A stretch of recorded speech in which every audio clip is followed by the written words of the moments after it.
kain tayo. Dito na misis ko, okay na yung account ng bangko niya.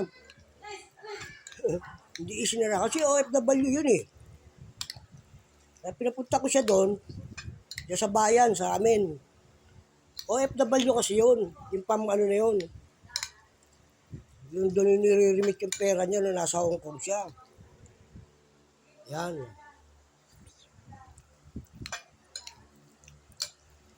Sarap niya, no? Yan ang uulap niya, no? Sa yung mga ganun, di na maubos na, oh. Diba? Oh.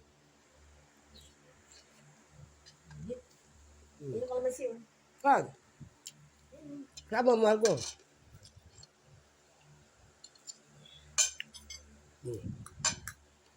Ganun mo nga. Ganun sa'yo, Dok.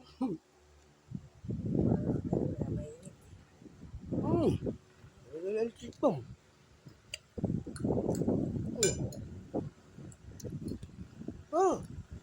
Ano ba siya? Ang gago naman yun. Gago talaga yun. Taas mo lang nag-cutter. Dami na nga ito sa ano, oh. Ito, 200 higit na, oh. Yung sa Pinos ko, 200 higit na, oh. Oh, di ba? Galit din mga OFW, oh. Ano nga yun? Ano eh. Yun ang pagkaanoan ko, yun ang kakapitan ko. Kasi para malaman din nila kung ano yung alam. Hindi po pwedeng ginagawa nila na yun.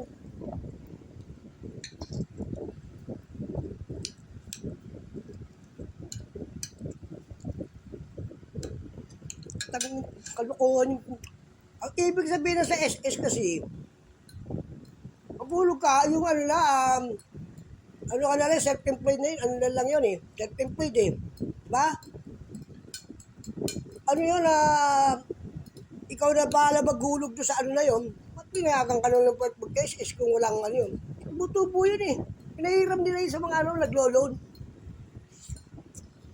No?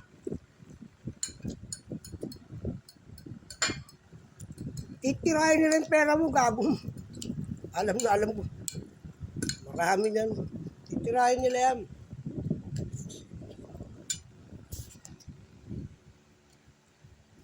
Buti pa yung bangko, putang inang to, gago. Pag time deposit ka, kumutubo. Putang ina mo, para nandiyan na rin pera mo, bombang ka lagu. Kung ilan ito mga to. Walang yan.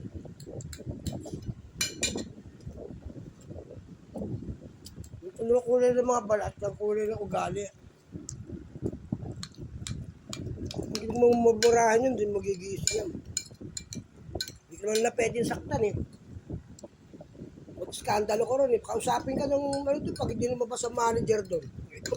Kaya nga kami ikaw may baril ka, security guard ka, putak mo. Ito kung atake palabas.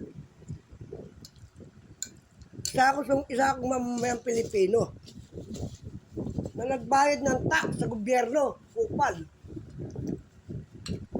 Kaya wag mo kung ano yun, kung maingay ako, ang hinahabol namin, yung karapatan namin.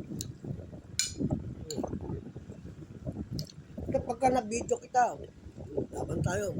Ilagan naman ang ilagan.